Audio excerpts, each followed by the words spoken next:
अस्सलामुअलैकुम। अब तक की खबर के साथ मैं हूं आसफा जहरा। सबसे पहले अब तक हेडलाइंस। अल्लाह का खास शुक्र अदा करता हूं कि अगर ये ISI के चीफ को और आर्मी चीफ के खिलाफ बात कर रहे हैं, इसका मतलब मैंने बिल्कुल ठीक इनको मुंतखब किया। ये मेरी सिलेक्शन बिल्कुल ठीक थी, क्योंकि अगर ये डाकू उनके खिलाफ बोल रहे हैं, इसका मतलब वो ठीक लोग हैं। मेरी सिलेक्शन बिल्कुल ठीक थी। इन लोगों ने ISI चीफ पर बंदूकें तान ली हैं। ये डाकू आर्मी चीफ के खिलाफ भी बोल रहे हैं। वजीर आज़म इमरान खान का गिलगित में कौमी दिन की तकरीब और परेड से खिताब। कहते हैं आने वाले दिनों में कौम देखेगी कि किसकी टांगे कांपती और किसके माथे पर पसीना आता है। वजीर आज़म बनने का एक नुकसान ये हुआ कि मैं ट्रैकिंग नहीं कर सकता। रियासत के इदारों को मैं खुद देखूंगा।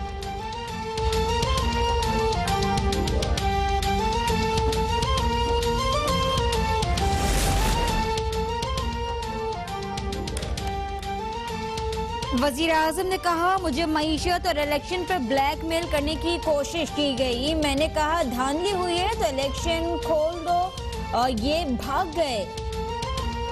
वजीर आज़म का ये भी कहना था कि आज हम मीर जाफर, मीर अयाज सादिक को देख रहे हैं।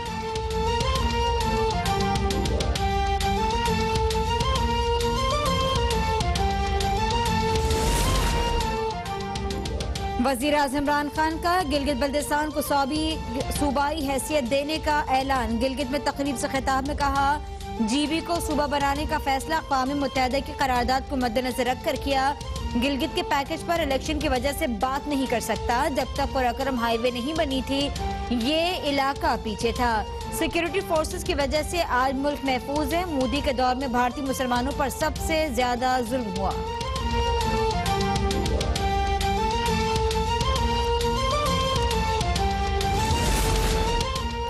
विफाकी हुकूमत ने गिलगित बल्तिस्तान में प्री पोल धांधली का आगाज कर दिया। पीपल्स पार्टी के रहनुमा सेनेटर मौला बख्श चांडियों का बयान। सेलेक्टेड वजीर आजम ने जलसा करके इंतखाबी जाब्तों की धज्जियां बिखेर दी। गिलगित बल्तिस्तान के अवाम ने तब्दीली के नाम पर तबाही के एजेंडे को मुस्तरद कर दिया है। शहरी रहमान ने कहा इलेक्शन कमीशन वजीर आजम और वज़रा के दौरे गिलगित बल्तिस्तान का नोटिस ले। वजीर आजम और विफाकी वजीर गैर कानूनी तौर पर इंतखाबी मुहिम चला रही हैं। कमर जमान कायरा ने कहा कि हुकूमत 2.5 साल में इस खत्ते को सूबे क्या तामीरात भी ना कर सकी।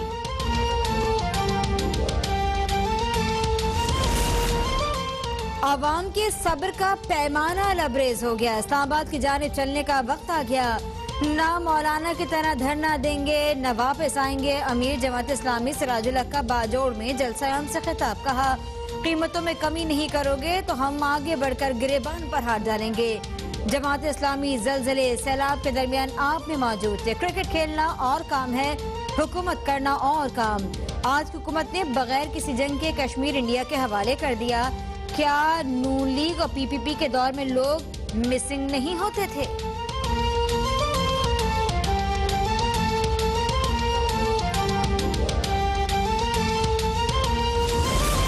विफाकी वजीर फवाद चौधरी की गिलगित बल्तिस्तान के अवाम को नया सूबा बनने पर मुबारकबाद। ट्वीट में कहा वजीर आजम इमरान खान ने एक और वादा पूरा कर दिया। गिलगित बल्तिस्तान के अवाम को तमाम आईनी हुकूक हासिल होंगे। वो पाकिस्तान के बाकी सूबों के अवाम हैं। हिंदुस्तान के रोने का वक्त हुआ चाहता है।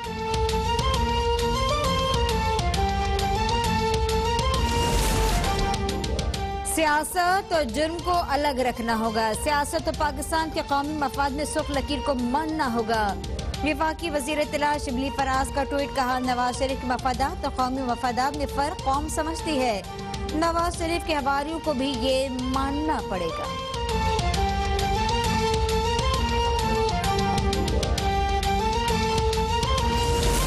ओपोजिशन का हालिया बयानिया पाकिस्तान के बयानिए के यकसर खिलाफ है। हिज़्ब इख्तिलाफ के रहनुमाओं को मनफी सियासत से तौबा कर लेनी चाहिए। वज़ीर आला पंजाब उस्मान गुजार ने बयान में कहा कि अवाम पाकिस्तान के खिलाफ कोई साजिश कामयाब नहीं होने देंगे। ओपोजिशन ने कोरोना की दूसरी लहर के बावजूद इज्तिमात की सियासत से गुरेज नहीं किया। मसाइल से बेखबर ओपोजिशन सिर्फ सियासी पॉइंट स्कोरिंग में लगी है। ओपोजिशन रहनुमाओं को पाकिस्तान मुखालिफ बयानी का हिसाब देना पड़ेगा।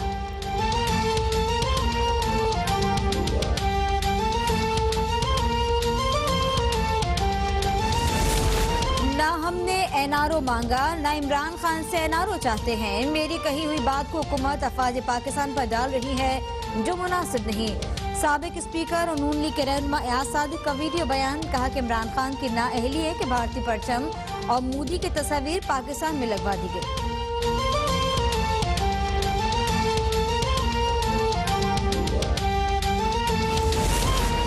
वजीर आजम और काबीना अपोजिशन और इदारों के दरमियान तसादुम चाहती है। तसादुम से मुल्क में अनारकी फैलेगी। पार्लियामेंट में सबको मुज़ाकरात की मेज पर बैठना चाहिए। नून लीग पंजाब के सदर राना सनाउल्लाह की लाहौर में मीडिया से गुफ्तगू, कहा एयाज सादिक के खिलाफ बैनर्स हुकूमती सरपरस्ती पर लगाए गए। हुकूमत फवाद चौधरी के बयान पर वजाहत दे रही है। नून लीग के 5-6 मुनर्रिफ अरकान की रुकनीत खत्म कर दी गई। टाइगर फोर्स के नाम नौजवानों को कंफ्यूज किया जा रहा है।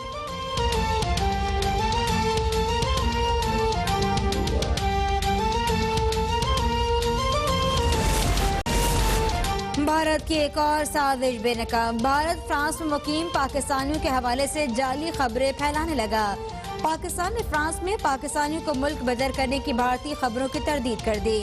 तर्जुमान दफ्तर खारजा के मुताबिक भारतीय मीडिया और जाली ट्विटर अकाउंट से पाकिस्तानियों को फ्रांस से निकालने की खबरों को फैलाया गया। फ्रांस में मौजूद पाकिस्तानी कानून की पासदारी और फ्रांसीसी मईशत में मस्बत किरदार अदा कर रही हैं।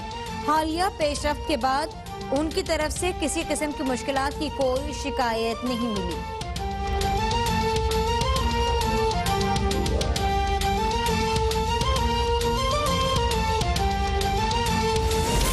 बुज़दार हुकूमत का कल से एक बार फिर रेवेन्यू अवामी खिदमत कचहरियां लगाने का ऐलान।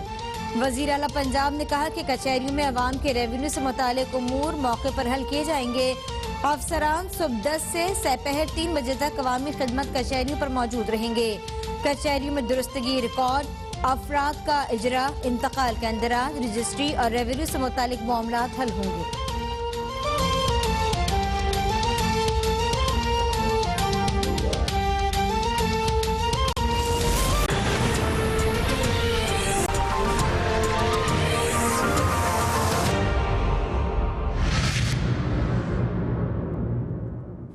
अस्सलामुअलैकुम। अब तक की खबर के साथ मैं हूं आसफा जहरा। सबसे पहले अब तक हेडलाइंस।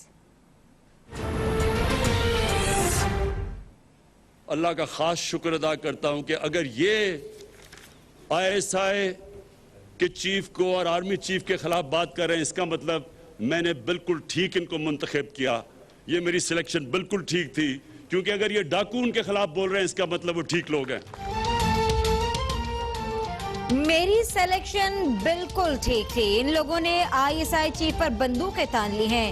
ये डाकू आर्मी चीफ के खिलाफ भी बोल रहे हैं। वजीर आज़म इमरान खान का गिलगित में कौमी दिन की तकरीब और परेड से खिताब, कहते हैं आने वाले दिनों में कौम देखेगी कि किसकी टांगे कांपती और किसके माथे पर पसीना आता है।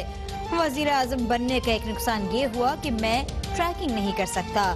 रियासत के इदारों को मैं खुद देखूंगा।